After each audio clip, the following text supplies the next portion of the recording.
Welcome into the Horse Racing Show. I'm Kenny Rice. Thank you for joining us. Thank you for joining us on YouTube. Remember to like and subscribe to YouTube. It's free. It's the best thing going. Free. Glad that you're with us today. Really good show today. One of the young up-and-coming stars in the sport. Well, he's already established himself. Justin Zayat. His family, of course, owned American Pharoah, the Triple Crown winner in 2015. I've known Justin since he was a teenager, a fine young man who is running the stable and having success, and they've got some pretty good 2-year-olds coming up. So they may be covering some of the races this fall and into the next spring. We may be talking about Zayat Stables and seeing their colors once again on the Triple Crown Trail. And then something a little different. He is a horse racing owner, as well as one of the top college football coaches in the country. Mark Stoops from the University of Kentucky will join us because, you know, to me, horse racing and football, they're a lot alike with a great trainer and a great coach. Great coach, you got like 80, 90 players to deal with. Great trainer, they don't have 2 or 3. You might only hear of 2 or 3 horses or 4, but they've got 70, 80 horses in their stable. Some will be stars, some will be role players, some will not pan out. We'll talk to Mark about that, who also has a real good friendship with Bob Baffert and Todd Pletcher. Meanwhile, the summer is not quite over as we're moving into August now. And, you know, you got a little more time before Labor Day, where it officially sort of ends, or the unofficial ending of summer. And that means you still got time to get out on the road and see a few things. And a lot of people have these bucket lists, and they like to go see, well, like baseball stadiums, for example. Go see a baseball game. I've got a couple of friends that always take their sons and try to see as many baseball games. My cousin Johnny, who listens out in Oklahoma, he and his son Roy, they went to all kinds of, I don't know if they hit most of the stadiums, I think. I would suggest go to Fenway Park, Wrigley Field, Dodger Stadium. If you had to do 3, if you're in Dodger Stadium, go on down to Angel Stadium in Anaheim, because they're the 4 oldest ones now. And Dodger's pretty cool, kind of Art Deco thing. And then you really step back in history with Fenway and Wrigley. I like Busch of the new stadiums. Of course, I'm a Cardinals fan. Busch in St. Louis is a really nice stadium. Camden Yards kind of set the trend for the new stadiums that had the old look in Baltimore. That's a cool stadium to go to as well. Now, Mr. Thomas Kenny is back from vacation. He was up east, taking a tour of the Big Apple, among other things. Welcome back. That's right. It's good to be back. How was the trip? It was long to get there, but it was a lot of fun. And so we drove from Lexington, Kentucky, which is about in the center of the state, up to Closter, New Jersey, which is pretty close to New York, and then took a ferry across to the big city. Oh, took the ferry. That's I like right. that. Look at you. I've never done that. I've been in New York like 1,000 times. I've never been on the ferry yet. Look at that. See? I never even seen the Statue of Liberty except flying over it. I look in and go, there it is. Looks pretty impressive. I've seen it kind of from a distance. So you had a great trip. Yeah, it was wonderful. I tell you, there's nothing like New York City, is there? Mm-mm. There's not another city like it. Scott, is there another city like it? Not really. I don't know. Ben, I can't think of anything like New York. Nope, New York's an original. Yeah, it really is. I mean, you know, that's the place to go, and you had a good time. I did. Had a slice of pizza. Too. It's even better. When you go, you know, when you go to New York, you just grab it. You just jump in for it all. You don't get one slice of pie. No. You get 2 or 3. Exactly. Yeah, you get to see a lot of things. Now, in far as racetracks, some people put racetracks on their bucket list. Mm-hmm. You've been doing some research on some racetracks that maybe if people haven't been to and they want to go for the history of it, for the beauty of it, it's hard to beat one that happens to be about 3 hours to the north of where you were in New York City. That would be Saratoga. I believe it's Saratoga Racecourse is Yes. the official name. Yes. In Saratoga Springs, New York, which is a lovely town, by the way. Yes, it is. I haven't been there personally, but when I was doing research, I saw a lot of aerial shots, a lot of street view shots from Google. It's a really nice area. Yeah, it is. It's a beautiful, beautiful town. And the racetrack itself, oldest racetrack in the U.S. I believe so. I think that's right, yeah. They go back to Civil War days in racing there at Saratoga. The current track, I believe, was built in 1864. They'd been racing there standardbreds since 1847, and a guy by the name of John Morrissey organized the first thoroughbred horse race in 1863. It was on a harness racing track at the time. But, they got rid of all that and built the new stuff about a year later, where it still remains today. That's some research. That's impressive. And, and if you go to Saratoga, if you've ever been there, because you're sitting in those wooden bleachers and or the wooden grandstand area, and you don't have a whole lot of room because that's when it was built back then. Right. People didn't have a whole lot of room, but, you think about who's all been here and the great trainers and the jockeys that have been out there. And, again, it's like going to Fenway or Wrigley. You go to one of those parks, you go, man, there's been some players here. There's been some great managers, great teams here. That's the feel you get at Saratoga. That would probably be number one if you said go see something, wouldn't it, of a racetrack. I've had at Churchill Downs. Go for the Derby thing, yeah. For the Derby feel of it all, Churchill Downs, yeah. Because that's where the most famous race is. I would throw in Keeneland, which is here in our home area where we base this out of course. And not because it's in our home area, because it's a really cool place. To me, it's kind of like a mini version of Saratoga. A lot of greenery. Got a little area now. They've expanded. You got an area for the family, the picnic. Families do come out. College kids do come out. And then I like Santa Anita. I just think it's a great track, and it's got great history, and hopefully they'll have a great Breeders' Cup out there this year. Del Mar would be another one. But I would say Saratoga, Keeneland, and Santa Anita. If somebody said, tell me 3 tracks to go to, those would be the 3 I would put in there. Then I would throw Churchill in for the history of it all, and throw in Del Mar because you can look out at the Pacific Ocean. Yeah. Boy, it's hard to beat it when you can look out at the Pacific Ocean, isn't it? That's true. I'm telling you. Yeah. You're right. Santa Anita, I think we've said this before. That's 2 of the prettiest views from a racetrack are those 2. Yeah, and you see them in a lot of movies. And what? Saratoga, there was a lot of movies made around Saratoga with a Saratoga theme, if not actually shot at the racetrack. Mm-hmm. There was even one called Saratoga that came out. And there was a movie, Billy Bathgate. You remember where Dustin Hoffman was hiding out with Nicole Kidman, and they were hiding out at Saratoga? He was kind of laying low. He wasn't hiding out, but he was kind of getting away from the city because he was being indicted. Remember, he's going to have a trial? Yep. And they're at the racetrack at Saratoga. So horse racing has a lot of background scenes in movies. And I don't know if it's a coincidence or not, but a lot of them seem to involve gangsters or something underworldly. You ever notice that? Pretty much, yeah. Or a little edgy, okay? I'm not saying everything, but a little edgy. Yeah. Edgy. Pope of Greenwich Village, right? Yep. They go to the track. That's not a happy family movie. Don't take your kids to see that ever. But Saratoga racetrack is great, and it's family-friendly, and the picnic area is beautiful. You saw the pictures of that. Mm-hmm. You can come in, and people stake their claim to a picnic area, and you can just enjoy yourself all day. It's just a real special place. You know they race Steeplechase there on the inside turf track? I have seen Steeplechase there, yes. Isn't that wild? Steeplechase to me is, especially you get used to the flats, as they say, and then you see the Steeplechase, and you go, wow, this is different. That's what I said. I said exactly that way. Wow, this is different. Do you like Steeplechase? Did you Google it and look up one on the YouTube? Yeah, I saw it. It was pretty wild. It's almost like track and field for horses. It is track and field for horses. Well, I've done steeplechase racing. Mm-hmm. I did the Breeders' Cup steeplechase at Far Hills, New Jersey, not to be confused with Fair Hills, Maryland, which also had steeplechase. Huh. Got a fair and a far. It kind of throws you off a little bit. But yeah, it's different, isn't it? Mm-hmm. It's different. It is. And there have been a few good steeplechase trainers that became good thoroughbred trainers as well. All right. Anywhere you guys want to go on a summer trip? Ben, Scott?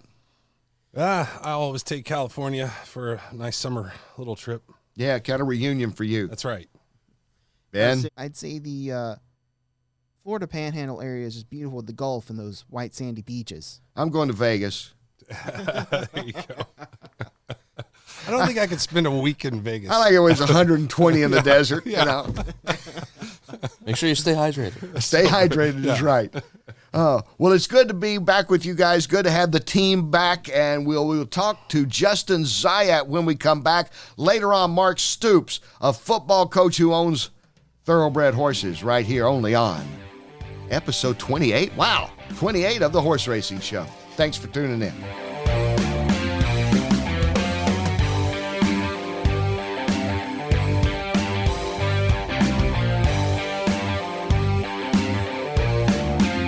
Welcome back to the Horse Racing Show. Thank you for watching us and subscribing to us on YouTube. Many have. Please encourage your friends to do so. You can listen to us as well on iTunes and on Google Play.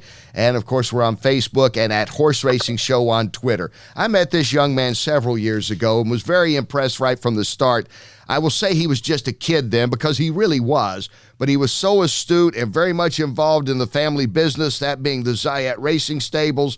And his father, Ahmed, who is just a wonderful guy, was, I could tell then, he knew that Justin was going to be the guy that's going to take things over. And, of course, things kept getting better and better, highlighted, of course, with American Pharoah winning the Triple Crown in 2015 and going on to become the first horse to ever win the Grand Slam, taking the Breeders' Cup Classic later that year. He is Justin Zayat, and we welcome him now to the Horse Racing Show. Justin, it's great to catch up with you, and I mean everything I said. You know, you were kind of a kid. I think you were a teenager when I first met you.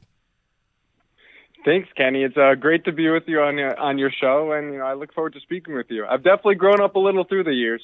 Well, you were destined, I think. I remember your dad telling me how sharp you were, and, you're really into the racing business. And I guess, was this just a natural thing that you were going to become the vice president now officially of the stable? Yeah, so when my dad got into sport, I was in 8th grade at the time, born in Teaneck, New Jersey, and it's not like you're born in Lexington where you have a lot of farmland around, so to speak. So I grew up playing basketball, baseball, hockey, ice hockey, and really never had horse racing on my radar until I always used to remember my dad watching horse racing on TV growing up, and I'd always be like, Dad, come on, turn this off, put on some ESPN over here. And finally, I remember when he went and bought our first racehorse, I was like, Dad, what buying horses? He goes, I'm telling you, Justin, give it a chance. And I remember I watched our first race, and from that day, I was instantly captured. And I was like, from 8th grade on, I'd be wanting to get the alerts on my phone. I'd be like, Dad, who's the trainer of this horse? And like, lo and behold, we had Bob Baffert, D. Wayne Lucas, Todd Pletcher. So I got to go what I like to call, I went to the Harvard of horse racing, learning from all these guys. So through my years, I've got some good experience, and really it's become my passion. It's my love. Zayat Stables is my sports team, and, I treat it like that. I wake up every day, it's the first thing that's on my mind: who's working, who's racing, what's coming up, and, it's like putting out your starting 5 in the NBA. Where are we going to run, next week in Saratoga, so to speak. That's the thing. It is a team sport. Most people just see the horse, the jockey out there. Okay, they see the trainer as well. But all the things that go into it and all the planning of all the racing and where you're going to put them, it is the full-time occupation if you're going to be successful like you are. Exactly. It's a 24/7 job. We don't take Saturdays off. In fact, they're the biggest days of the weekend racing. And Sundays, 4 a.m. the trainers are at the barn, working just as hard as they were on Monday. So yeah, it's your whole family has to be immersed. It's a lifestyle. It's not, it's not a business. It's not a, just an average job. It's a lifestyle. It's not 9 to 5. It's, it's 24/7. Our horses, they're just like us. They're living and breathing, and, things could happen in the middle of the night as well. Now, you pay these guys pretty well, so I don't think you have to get up at 4 with those trainers, do you? You do get those phone calls, though, early in the morning. Those are the ones you don't want to get. Yeah, you don't want an early phone call from a trainer, do you? Exactly. No. I like when they call me after training hours. As far as, and you will never do an interview without somebody mentioning Pharoah, who is just such a special horse, not just because he won the Triple Crown, if that weren't enough, and won the Breeders' Cup Classic, but, I had the chance to really get to know you guys and hang around, and I don't think there's ever going to be a cooler horse. I always liken him to my old golden retriever. I've never been around a horse that was so much like a big dog in the best of ways. I totally have the same feeling as for you, and not only was he so special for us because of, what a great athlete and racehorse and what he's accomplished, but also we didn't buy him. We created him, his dad, Pioneer the Nile, was, I don't know, talk about beginner's luck or something. He was the first horse we ever bred in the history of being in the sport was Pioneer the Nile. And he ran second in the Kentucky Derby. And when he ran second in 2009 in the Kentucky Derby, and he finished second to Mind That Bird at 50-1. I thought that was my chance to ever be there. That will never happen again. So close, but no cigar. I thought I'd never be back. Let alone, the year after we had a Skenderea, the heavy favorite scratch, and we had Nero run second, and we had Bodemeister run second. So, and American Pharoah, he really made up for them all. Made us not the bridesmaid, but the bride now. And just the whole thing about American Pharoah, from having his dad to, his mom, his name being Little Princess Emma, who's my little sister, and to raising him and, being on all these farms growing up from, Tom Van Meter to Taylor Made, and every single person at these farms telling us, there's something about this horse. No one telling us, obviously, this is going to be, a Triple Crown winner, but every single person saw something special in him, whether his personality, whether his, physical appearance, just the way he was. He was always kind of like that alpha male in the field. And I remember my dad and I, every single year, we always, like twice a year, we go and look at all the mares and their weanlings. And I took a picture of him from that day because they were always talking about, this little Princess Emma is he could be really nice. I like to take pictures of him, and I took a picture of him, and he still had those huge ears that he had that he became famous for sticking off. They were probably just as big as when he was a weanling as he was as a 3-year-old. So, it was just a huge pleasure. And, obviously now everyone knows us for American Pharoah, but, we've had a lot of good success in the years, and now I'm only 28, so I really, just want to get an encore over here for this. I'm trying to, Bob Baffert was able to do it 2 times. I want to make some goals. Yeah, that's a high bar. Talking with Justin Zayat Racing Stables, American Pharoah. I was going to say, so let's see, what were you, like 24 years old, and you got a Triple Crown in your pocket already, and a Grand Slam, which, by the way, I don't think anybody's ever going to win the Grand Slam. I don't. I really think, as we saw with Justify, and it's not making any, I'm not trying to judge anything here, but I do believe that the next time, if there's another Triple Crown winner soon, they will retire as well, and they won't stay around like you all did with Pharoah and campaign him all the way through the year. That's just my take on it. I'm not going to say you're wrong about that, but that is.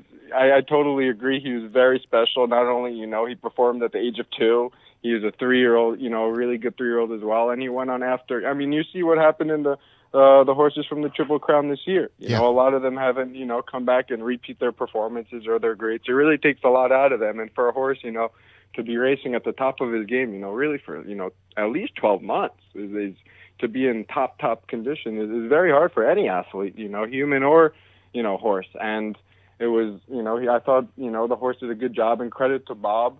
He really, managed him to the T. I met you too, Bob Baffert, at Belmont. I don't know if you remember that. You were just a kid. I do. I remember. What do you mean? I remember going to the winner's circle, and you're the first guy that interviewed me right after this crazy euphoric moment in my life. That's right. I remember it well. I'll never forget that. And, and we've had a great relationship, you and I, and your dad, Ahmed, your whole family. And I always like that the whole family's included.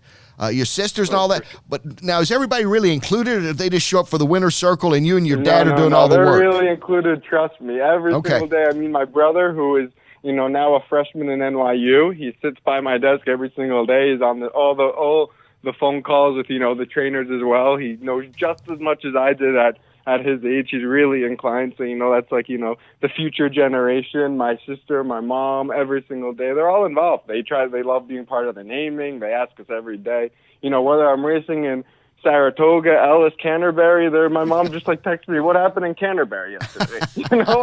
They're all engaged. Oh, that's wonderful. You know what? As much as you guys enjoyed it and the way you handled the Triple Crown, I was equally as impressed with the way you handled last year when Justify won the Triple Crown. There was none of that 1972 Miami Dolphins that didn't want anybody else to go undefeated. You guys embraced it and celebrated it as, again, another great moment for the sport. And that meant a lot to a lot of us that follow racing. the Windstar team, Bob Baffert, the Scat Daddy connection to Coolmore. I mean, China Horse Club. They're all, the acquaintances of ours, but also we're good friends with them all. I mean, Windstar, they had Pioneer the Nile, they stay under Stallion Painter, so very happy for them. And, Bob is, he's my mentor in the game. I've loved Bob, from the time I was 13, started working with him, we've had a great relationship. So, anytime, I always root for him. Well, and looking back, as you said, and the perseverance of your dad and to come so close, never was discouraged. I remember I was there for all of them. Pioneer of the Nile, Nero.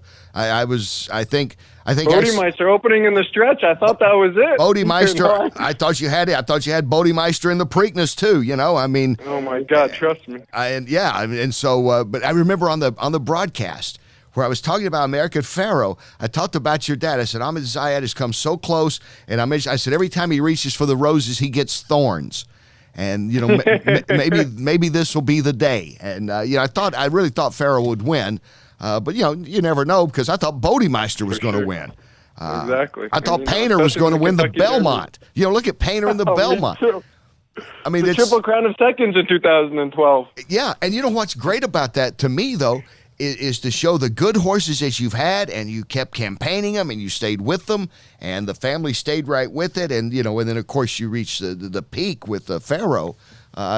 Never discouraged. I've never seen your dad not smiling. By the way, I mean, I guess you have. Maybe he scolded you, but I've never seen him not smiling.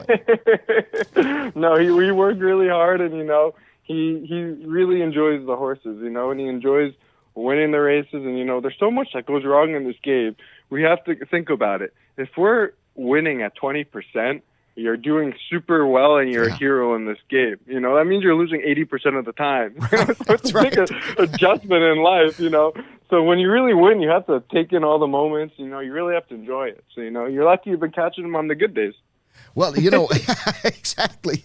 As far as you mentioned Pharoah, and everywhere it's going to be, is this the next Pharoah? Is this the next Pharoah? So as far as what you're trying to accomplish now moving forward is, I guess, get past where everybody's asking you about Pharoah and start talking about the next Derby possibility or the next Triple Crown runner or something like that. Exactly. And, so far, thank God, we started our 2-year-old crop off very well. I mean, we're 4 for 4 so far in our 2-year-old crop. We have a horse running on the 10th, Zero Mid in the Saratoga Special. Going to be having another Colt Godzilla debuting the same day for Steve Asmussen. So, now it's your time to start dreaming again. When the 2-year-olds start running, you start dreaming, and who knows what could come of it. Maybe we'll get lucky, and the first Saturday in May we'll be there again. What have you learned now from when you were that teenager and your dad first introduced you to the sport all the way through up till now, Justin? Was there a couple of 3 things you picked up that you say, this is on the way to the key to success? You at least have to have a few things in place to even have a shot in what is certainly an unpredictable sport. For sure. Number one is work ethic. I think that's one of the most important things, if not the most important in the whole sport, because, a lot of these guys, especially the trainers, they have an unbelievable work ethic. And I think a lot of them learned that from D. Wayne Lucas. still till this day, I was actually on the phone with him before our call just now. And I mean, he's still so sharp at the age of 83. He's up every day. 3:45, he's on his ponies, bringing out the first set before, half the guys get to the barn. And it's just, his work ethic is something that I've taken, I've learned from these guys really about that. And it applies from, being on top of it as a racing manager to, being on top of your horses, but also when you go to the sales. The sales to go through Keeneland when you have, 5,000 yearlings over there and you're only buying, 20 or 30 of them, to be selective and to really do the work and not rely on others and, just listen to, the hype or, what people are telling you, but really you yourself digging deep into the pedigrees, looking at the ragazines, seeing, the heart scans, how, the physical of the horses, and really doing a lot of that, It takes a lot of work. The success in this game doesn't come easy. You may get lucky with, one horse here and there, and, you could get lucky like that in this game. But, to continuously, want to be on top and to have, good horse after good horse after good horse, that takes a lot of hard work. And look at Bob Baffert. I mean, This guy works harder than anyone, trust me. People may say, Bob doesn't go to the barn till 7:30. Trust me, Bob knows every single thing about every little horse in that barn, whether it's in Los Alamitos, whether it's in Santa Anita, whether it's in Del Mar. He's got every plan in the back of his head. One thing about Bob, what makes him brilliant is, he's like Peyton Manning at the time. The guy is at calling audibles. He'll call them on the spot. He knows which horses are going to this race, how they're training. His intel is so sharp. And, some things I learned from all of them. I learned a little from Wayne. I learned a little from Todd Pletcher. Todd is, the absolute professional, kind of always even keeled. That's sometimes good to be, in the game as well. So, you pick up little things from everyone, and, you try to shape your own, personality, your own work ethic, and, hopefully it breeds success. Well, it speaks for itself. You get, when you come so close 3 times to winning the Derby, then you win the Triple Crown, then you get a runner-up in the Belmont. All these things just they don't happen, and horse people know that. And I think if you're on the outside, if you're just a baseball fan, you look at that accomplishment of Zayat Stables, Justin, and you're going, that you guys just didn't fall into this. It's not like the guy that has, a 4-for-4 game and doesn't get a hit the rest of the season. They have to send him back to AAA. Exactly, and that's one thing I don't want to. I want to be known to be American Pharoah associated with American Pharoah, but I don't only want to be known that like your stable was a one-hit wonder sort of. We have had multiple good horses. We made 26 stallions. We're very proud of that, and we're looking to get more into the breeding, have more fillies, and really be a full-fledged operation like we are. But it's like you said, it's very important. You just have to work hard. You work hard, and hopefully it'll all come together. Now, how close is Zayat now branching out for the breeding operation and the racing operation? Is it going to be like proportions, so much for this, so much for that, or is it just going to happen out? It's going to kind of happen out. We're going to kind of, watch how the market plays, see, with the strands, maybe go a little more international. Who knows? We're kind of scoping it out as we go right now, kind of day to day. But, that's kind of how I learned from Bob Baffert. One thing, he kind of does his moves. He's not telling you, hey, this horse is going to break his maiden, I'm going to run him in the futurity. He's like, hey, this horse is going to break his maiden. We're going to work him back. We're going to see how he's doing. We're going to see the field, and then we're going to enter. It's a very methodical approach to it. It's not like, just shoot from the hip. So, I got to see how the yearling sells, how the market's going, and start assessing it before, we start making really our Keeneland plans. So we kind of take it day by day, see how the 2-year-old crop is doing, how the Saratoga meet and Del Mar meet go, and you kind of, like I said, day by day. Well, I remember hanging out with Bob Baffert at Del Mar in 2014. He said American Pharoah is going to be a really good horse. I'll just tell you that. Yeah, he knew. I remember that day. I'll tell you something, a great story about that. So we went that morning. This was after he got beat, and he ran 5th in his maiden. All of us were puzzled. By the way, I'll give you a great story before that. I was actually at my wife now. I was at her house for the first time when I was dating her. It was the weekend that American Pharoah was debuting. And her family also has no clue about, thoroughbred racing at all. So I was explaining to them about my job, and I was like, no, I was explaining what I do, and I was like, I actually have a horse I'm really excited about running tomorrow. Maybe you guys should all watch it with me. And I'm thinking, like, this horse is going to run off the screen. He's going to make me look all good and everything. Yeah. All of a sudden, I'm, like, watching with them, and the horse is backing up and running 5th. And I'm just like, oh, God, these people think I probably know nothing, So that was very funny. And I actually... once I left their house, I was actually going to California the next day. So we went to California. I was talking to Bob. I'm like, Bob, what was that? We were thinking, like, this horse, he's working up a train. What's going on? He's like, nah, it's a throwout race. Don't worry. He says, let's work him back and see. So we actually had a horse of ours who we were pretty high on, and he worked with her at the time, and he just demolished her. I mean, I think he opened up like 10 in the work on her. And this was like right out of his 5th place finish. And I'm just like, wow, the Del Mar Futurity is 2 weeks away. I'm thinking about it in my head, and I was like, Bob's going to probably think I'm crazy if I even suggest something like that. He'll probably think I'm nuts. So, I go home. Later in the day, I text him, like, that was a crazy work. Del Mar Futurity, ? And he responds, thinking about it. That was exactly his response. Once he said thinking about it, I was like, oh, boy. Something good's going to happen. And he just knew. Like, I knew if Bob entered, Bob was confident, Yeah. Oh, and like you say, to me, I always like that Bob, you mentioned it comes a little later than some do to the barn, but I always look at him as the kind of guy that, it's not, it's the quality of work. You know, a lot of people, Exactly. you can hang around 15 hours a day, and if you're only accomplishing about 3 hours worth of work, why do it? You know? Exactly. I'm 100% on. He trusts me. He comes in. He has a plan. He knows exactly what he's going to accomplish. And I mean, it's the way he works his horses too. I mean, the way he scripts up the works, they're just so beautiful watching his horses work. You know, it's like you can't even draw it up any better than they go. And he always has a plan. You know, and his jocks, he's controlling them with, you know, he's got their earpiece in their ear a lot of the time, and he's so detail oriented. It's amazing. You know, he gave me, it's one of my favorite presents ever. He gave me one of Pharoah's shoes before when he had his last workout at getting ready to run at the Breeders' Cup Classic. That is special. Because, you know, we'd done the interviews all the way through. You know, I'd been all the way through that year with all of you guys. And, you know, that was a lot. I remember having to interrupt. I remember having to take you all away from the great actor Bill Murray.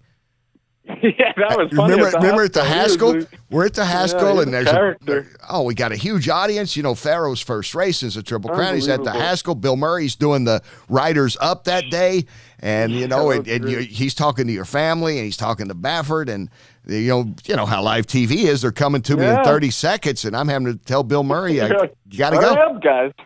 I felt bad. Wow. I guess he'll never come on the show. You never know. Hey, you never know. and now, big news in the Justin Zayat family. Big news coming up. Let's get to the most important news. It was breeding season. I thought it was only, you know, appropriate. That's right. So when is the baby due? You and your lovely wife? So my baby is due exactly on September 7th. So right after Labor Day, we're expecting. So it's really rolling around the corner very quickly. Oh, wow. Yeah, I noticed you planned it so you didn't interrupt the Triple Crown season. Yeah, exactly. And 2 days before Keeneland, so everything is looking right on schedule. Boy or girl, or do we know? We don't know yet. We're going to be surprised. I like There's that. There's only so many surprises in life. Yeah. No, I like that. I mean, that's old school, isn't it? You know, let's find out. Yeah, it is. It is. I know a lot of my friends, they all know, but, you know, we're just like, hey, let's be surprised. You know, it's your first kid. There's only so many surprises you could have in life. So, you know, I could wait. Oh, man, that's wonderful. And like you say, you'll be able to come to the Keeneland sale. Yeah, exactly. That's Keeneland will be running an ad about this. You know, that's like the best. That's the best ad they've got right now. Have your babies before you come buy our babies. Exactly. We just gave him a slogan. Look at that. I like that one. They should, you know, we'll collect royalties on that too. We'll go buy a horse together. Hey, do you make it when you come down? When you have a chance, how often do you see Pharoah? Do you make it out there to the farm? Every single time I come down, I try to see Pharoah. You know, he may be in Australia when I come for Keeneland. Right. But whenever I am in Kentucky and the horse is in Kentucky, I go see him, of course. Yeah, I figure he probably remembers you. Yeah, I mean, I hope. No, they do. Horses do remember like that. People have been around them. I think they do. Yeah, he's a very smart guy, so, you know, I wouldn't put it past him. Yeah. But talking about Pharoah, how about those babies? They're coming out running hot. I was going to say, I mean, right out of the gate, he had like 2 winners, like bang, bang, right? The first couple at the filly. I mean, not only that, in France, in France, Ireland, yes. America. Yeah. I mean, it's exciting. All continents are coming. Turf, dirt, you know, he's really got it all. He's a special, special horse. Well, you know, he really is. And you start thinking of all the great horses. How many did they have? Some of them, you know, they had some good mares brought to them. You know, the brood mares became pretty valuable. Yep. But, yeah, you look at the great horses. It's a lot like great athletes, isn't it? I mean, you know, I don't know how many Derek Jeter Jr. is going to hit a home run if Derek Jeter Jr. exists out there, one of the great players. Exactly. I figured you're a Yankees fan. I threw that one in. Yeah, you're right over there. See, you know, no, but I do agree with you. I do agree. Yeah, because I think of like a lot of humans, great athletes as humans. Very few had exceptional sons. You know, Michael Jordan, tremendous. I called a couple of basketball games his son played in. He played major college as a good player, but, you know, he's never going to be Michael Jordan, so yeah. No, exactly. So who knows? I guess we're going to find out. Well, you know, like I say, Pharoah's off to a sensational start as a stallion, that's for sure. Definitely definitely true, and it's exciting. I mean, watching them also physically, a lot of them look like him. So it's like, I mean, we have one who's happens to be a half brother to Secret Circle, the horse that won the Breeders' Cup, and he looks exactly like Pharoah. I mean, it's like he's got like no Secret Circle in him at all. You just look at him and he looks like a carbon copy. It's nuts. Wow. I look forward to seeing him. Yeah, he'll be training with Bob. His name is Finally the One. Finally the Larry one? Comus' famous slogan? Yes. So we named him for Larry. Oh, that's great. That is fine. Okay, Larry told me about now I'm putting it all together. Yeah. Finally the one. Exactly. Larry's great call when Pharoah exactly. And let's face that is a moment that if you even watched on TV, you probably won't forget. I will never forget because I remember just the crowd at Belmont and grown people. It was literally deafening. It was, oh my God. I still till this day, I mean, I brought friends with me to that Belmont who've never been to a horse race before. And they tell me, like, Justin, like, I still have chills back to that moment of thinking about it. You know, it was such an incredible moment for everyone, you know, just watching people tearing up and just yelling. And, I mean, it was nuts.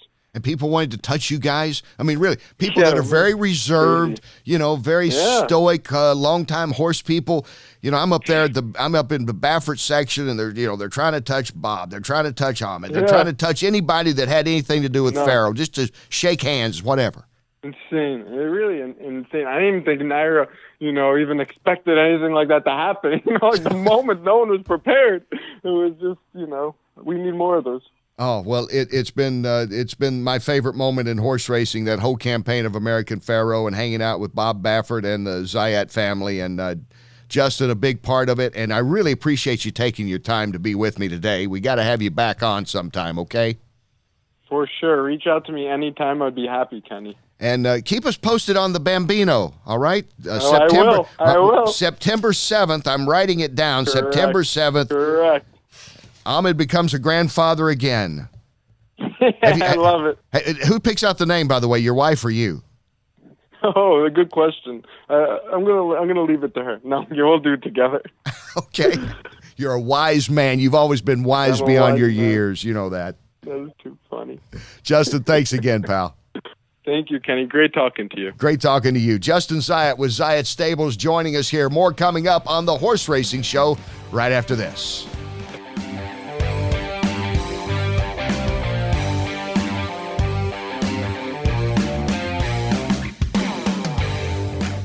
Welcome back to the Horse Racing Show. Thank you for tuning in on the YouTube channel, liking us and subscribing there, and also listening to us on iTunes and listening to us on Google Play. Now heard in over 15 countries as well as across the U.S. I'm delighted to have this man on. First off, he's a friend. Second, he is one of the hot young coaches in the country. He has turned around a UK program in horse racing terms. It's gone from claimer to being a grade 1 company racehorse that is the Wildcats. He is Mark Stoops, who also happens to own a few horses. And Mark, thanks for being with me.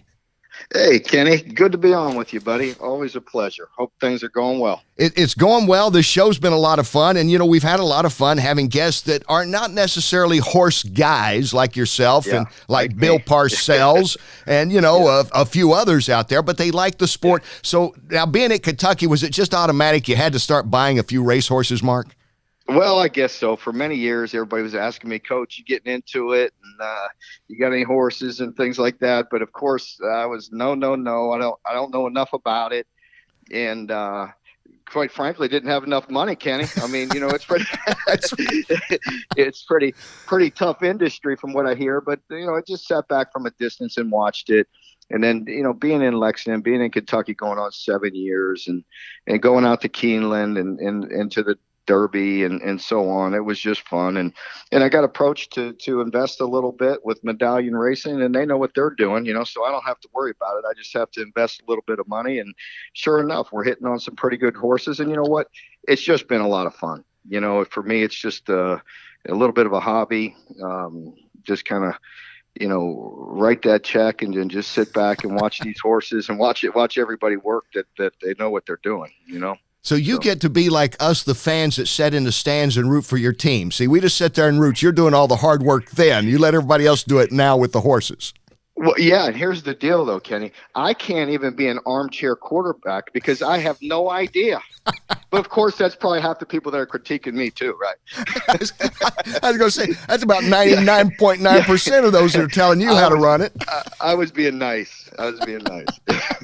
We're talking with Mark That's Stoops, who's coming off a great year, 10 wins and a bowl championship over Penn State in the Citrus Bowl. And, of course, I'm a UK graduate, so I can say this, all right? This is the first time since Bear Bryant that a 10-win bowl-winning season has happened at Kentucky without probation involved. So congratulations on that, Mark, because we're heard all over the country, and not everybody would get excited about this, but in Kentucky, like I say, it's just been a tremendous job, and I'm sure your horse racing people probably tell you that. I hope they do. Well, I appreciate it, Kenny. It's been, I'm sure just like, certain people with the horse racing industry, it's a long journey. There's a lot of work involved. And, I really do appreciate the work that the past players and past coaches and all the people that, went into this, because it's not easy. When you're trying to climb the ladder in the SEC and football, it's a tall feat. And proud of the work we've done, really proud of the season we had a year ago. And really just looking to build on it. Since I've been here, if you go back and look at each year, for the first 6 years, we've gotten better each and every year. We've either stayed the same or gotten better. And in my opinion, just the team overall, and that was evident by last year, there was growth. There's no doubt. Sometimes you can't always look at the bottom line, but I know there's been growth in the program, and that makes me very proud. And I'm really looking forward to this challenge, this year. Obviously we lose some very good players. But I'm very optimistic. I'm excited about the returning players. I'm excited about the challenge. It's always a tall feat, and playing an SEC schedule, but that's okay. That's what makes it fun. And we are gearing up. We're ready to go. The players report tomorrow. As a matter of fact, I got a luncheon here this afternoon, and then tomorrow the players report, and we're out there at practice Friday, and I can't wait. We had Bill Parcells on the show, Coach, Super Bowl week, and of course he's a horse owner. He's been a little more involved over the years than you. He told me, and it still stuns me. He said, I was a lot more nervous when I go to a big race than when I was in a big football game because I can't take the jockey out. If he's not doing good in the backside, I can't replace him. I can't put a substitute jockey in. I've got no control. Yeah, that I had the pleasure of talking with Bill several times, and I hear a lot of stories. I don't know if you remember Jim Madalino, my longtime trainer at Kentucky. Yeah, he was with me the first 6 years here, and then he just retired. He's moved into administration, but he had worked for Parcells, so he had always told me so many great stories about him. He just so many fond memories. He just laughs about it, and then I had the opportunity to talk with Bill several times. He actually coached, fooled around just down in Florida, just helping out a local high school. Had the pleasure of coaching one of our guys there, Cedric Dort, at Dwyer High School.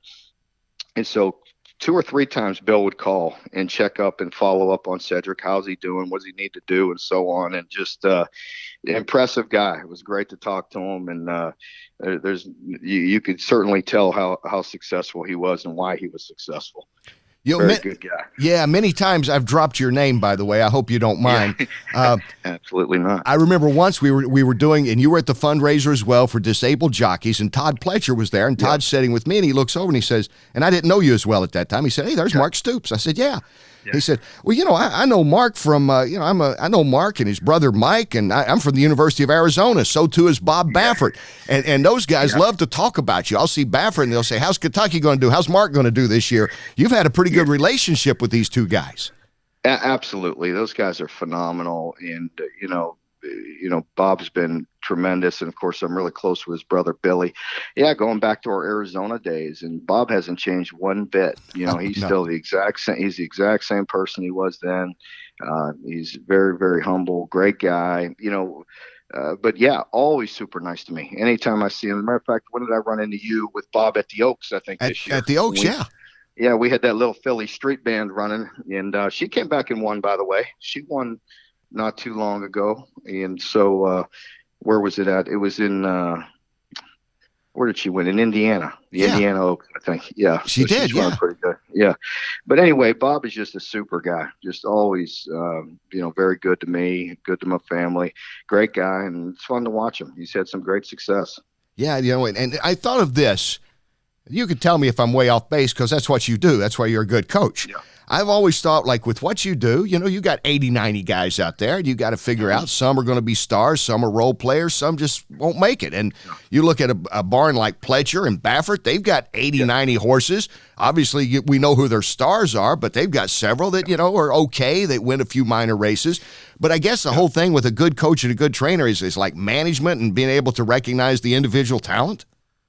Yeah, without a doubt. There's a lot that goes into it when you're managing that many horses or that many people. And for me, so many people in this building, there's a lot to coordinate. And I take great pride in that. I put a lot of thought into it and my messaging and, how I want to treat people. And, we're all in this together. And, that goes for everybody in this community, everybody that cares about Kentucky football. Everybody's got to be pulling the rope in the same direction. And there's a lot that goes into that. And it's something I do take great pride in, trying to be a good leader to a lot of people here in our building. Well, you've certainly done that, and I know trainers will tell me, see, you're probably the perfect owner, Mark, because because trainers tell me the scariest thing is when these owners start really learning the business and they start calling them, in the mornings and said, I just happened to notice this race is coming up. I have no clue. I would never. I just sit back and watch. To be honest with you, most of the time I don't even know when our horses are running. Somebody will shoot me a text or something and say, she's running here or doing this or that, and I have no clue. Let's put it this way. We all know I have my hands full running this program, right? So this is all of my concentration. Right. This is all my fun. But, just to invest a little bit with the medallion and with TaylorMade, some proven people, it just gives you a little bit of fun just to sit back and watch and every once in a while be able to catch a race. And so that was a lot of fun just going to the Oaks and seeing her run there and being a part of that. And once in a while catching them on TV. But other than that, I'm here in my office grinding away on football. You know that, Kenny. I know that, Mark, and that's why you're doing so well. And again, that's why you're the perfect owner. You don't bother the trainers. And being at the Oaks Day that day, and you got over 100,000 people. Yeah. I mean, I've been able to go to some big bowl games and some big sporting events, and that Derby weekend is the only weekend of horse racing. There's been some exceptions, like when Pharoah won the Triple Crown in 2015 at Belmont and all. But, there's that really big sports atmosphere that you don't get all the time at the racetrack. And, I mean, it's kind of special being there Derby weekend, I think. I liken it to a big bowl almost. Well, without a doubt. And for me, just to sit back, take it in, obviously, a national pastime, but really in Kentucky, a great pastime in Kentucky. And just to go take that all in. I don't go often because it's such a big event and there's so much going on and everything. A lot of times I just like to relax at home. But, seeing you, hey, that's game day for you. I always like seeing it. I remember busting your chops saying, man, Kenny, you are working because you are working. It's a rare moment. I get to sit back on the sidelines and just watch you work and say hello to a few people. But it was fun being in the paddock there before the race and to see guys and to talk with Bob and see you and just take in that whole experience. It was definitely a lot of fun. And what I appreciate about seeing you that day is you didn't say, why didn't you say it this way? Have you ever thought of doing the interview this way? Because I get that too. I get a lot of second coaches. Come on now. You're a true professional, my man, with a lot of experience. So I like sitting back and listening to you. You do a great job. Well, Mark, listen, your friendship is greatly appreciated. And as a UK grad, congratulations on all the success of really getting this program going. And I know you've got a lot going on with the season getting ready to start. And I'll tell all the trainers out there, don't call Mark during the season and tell him how to run his team, or he'll be calling you at 10 in the morning and telling you how to train your horse. Exactly. That's right.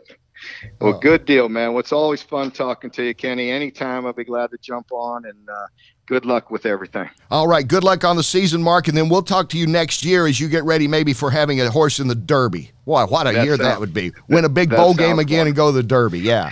Let's do it. That's the plan. Thanks, Kenny. Thank you. Mark Stoops, University of Kentucky football coach, won many honors last year after leading the Wildcats to 10 wins and winning the Citrus Bowl. We have a few more things to talk about when we come back on this, the 28th episode of the Horse Racing Show.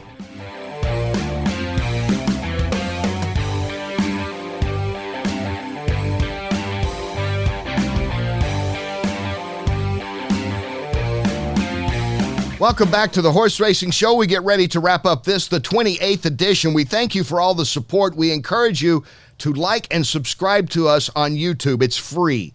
So you just go in there and subscribe to us. It's that simple. The more subscriptions we get, the better positioning we get on the YouTube channel. And the more people get introduced or continue to have some fun with horse racing, which is what we try to do.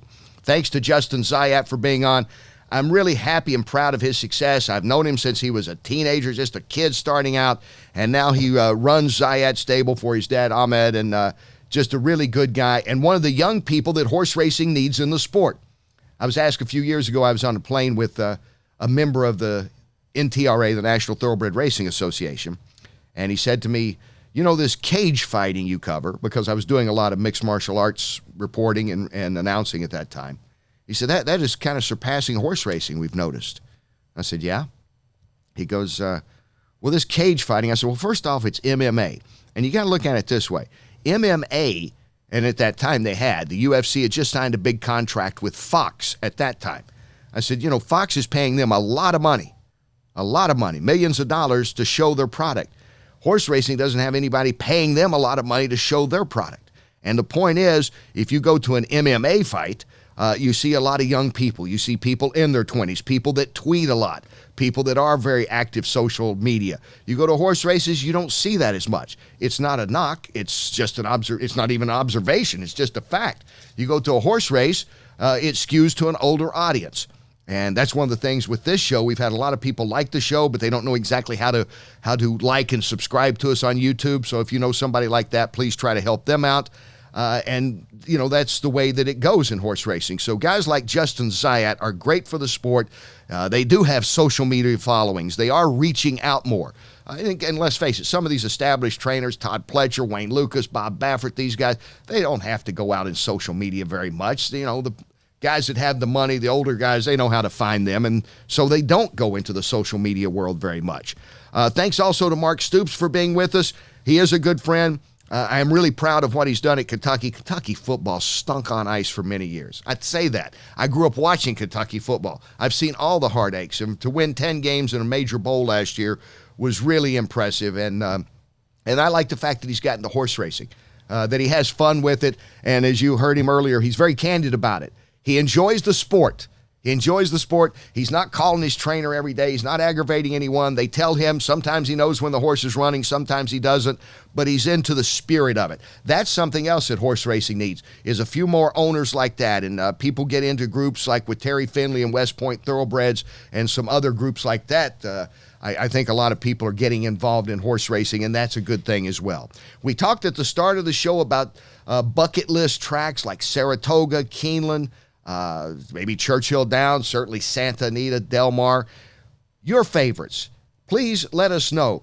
Send us it on Facebook. Send it to us on Facebook or Twitter it. Twitter it?